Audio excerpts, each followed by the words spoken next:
Wow, incredible scenes at the Bernabeu. This one had you on the edge of your seat, Jamie. Yeah, you know what? When you see a team score two so late, I think even in here we still expected something to happen at 87, 88 minutes, because we kept talking about what happened with Manchester City a couple of years ago. There was a Chelsea game, there was a game against PSG, and they've done it again. It's unbelievable, and it's not luck. If you keep doing that every single season, it's something special. There's a belief that they're going to score late on. The opposition feel that goal is going to come. And the drama in this competition never ceases to amaze me. I'm gobsmacked, Jamie. I really am. I can't believe what I'm watching. In other games, the games that you mentioned, I think they was lucky, you know, one against Man City and PSG and Chelsea. But tonight they weren't lucky. They had chances. They probably were the better team overall. But it's how they came back in the dying minutes of the game. Thierry called it. He said they're going to score another one. And it's just that belief. This Real Madrid side, it's not even a side, it's a club. It's absolutely special. And we keep talking about it, and they keep producing. Wow, what a team.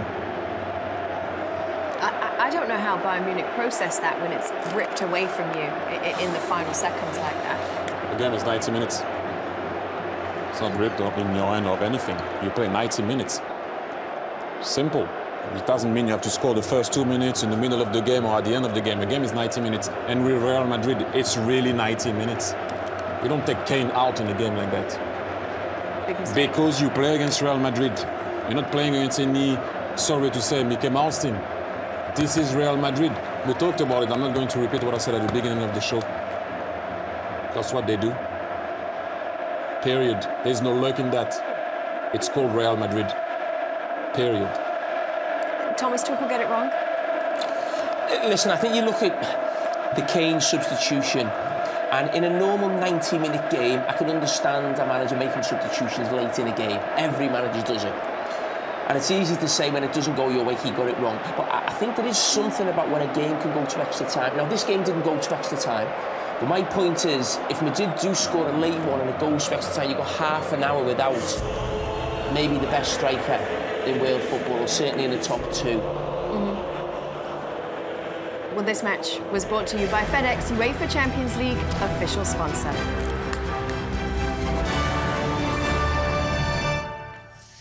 Very warm welcome. So good to have you back with us. Kate Abdo, Thierry Henry, Jamie Carragher, Micah Richards. Welcome along as we Join always us. say. Join us. Wow. Wow, that was a roller coaster. Can we get some water? I'm hot.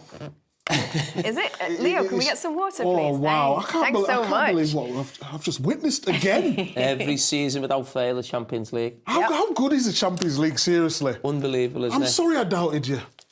Me? I always said the Premier League was... This is the best competition to win. Look at the drama. It's ridiculous. So you with me now? I'm with you. I'm with you. Had you wanted Bayern to go through? Because I almost thought you looked disappointed when things switched around. Wow! No, I'm not disappointed. No, it wasn't. It was just the way it was done. You know, the last 10 minutes of the game, you're thinking... Isn't that what's special?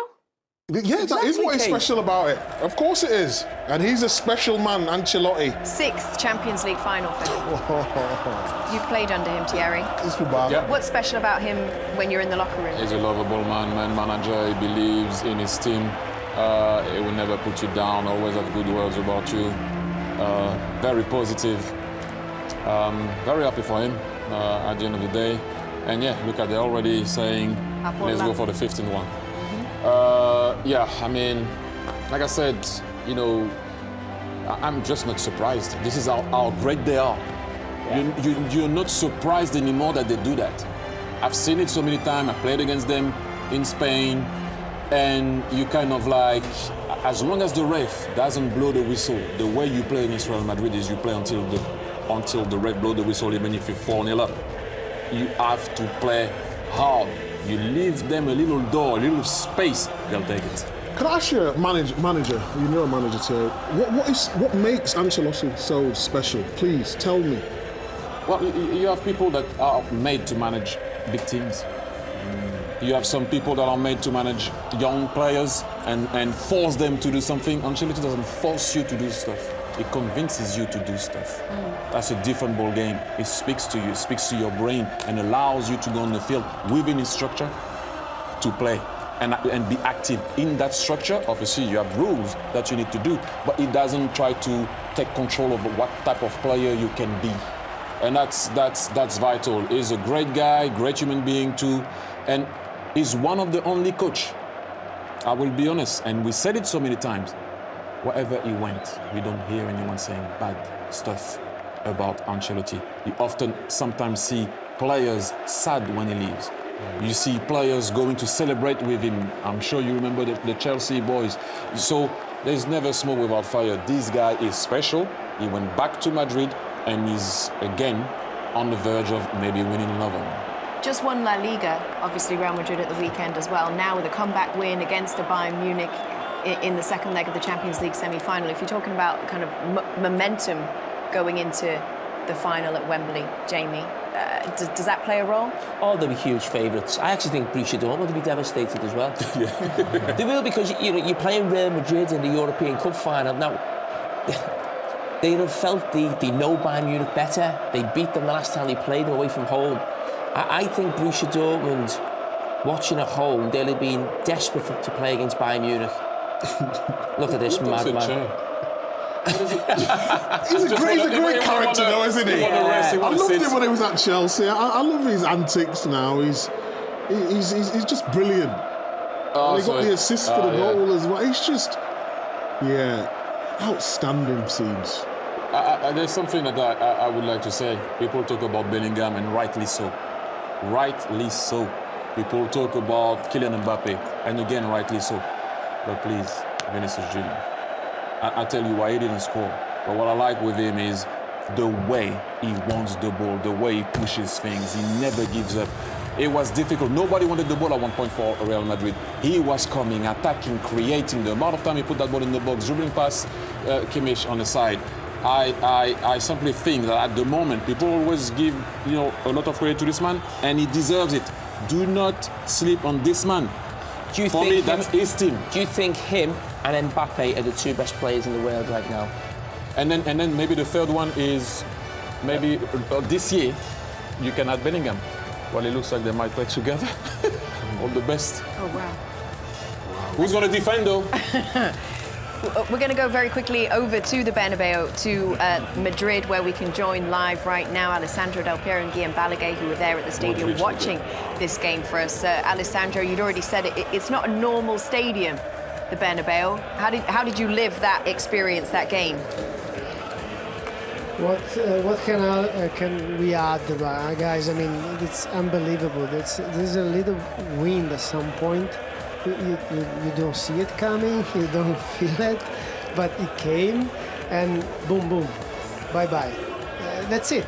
It's unbelievable. I mean, the way that that everybody believed that in Real Madrid family, in Real Madrid squad, with the fans, now becomes something that also the opponent start to believe it, because it happens all the time. So when the last minutes come, you got a little bit scared. Maybe you got confused a little bit. I don't know what's happened, because the little mistake from Neuer that was the best on the pitch till that moment. Unbelievable.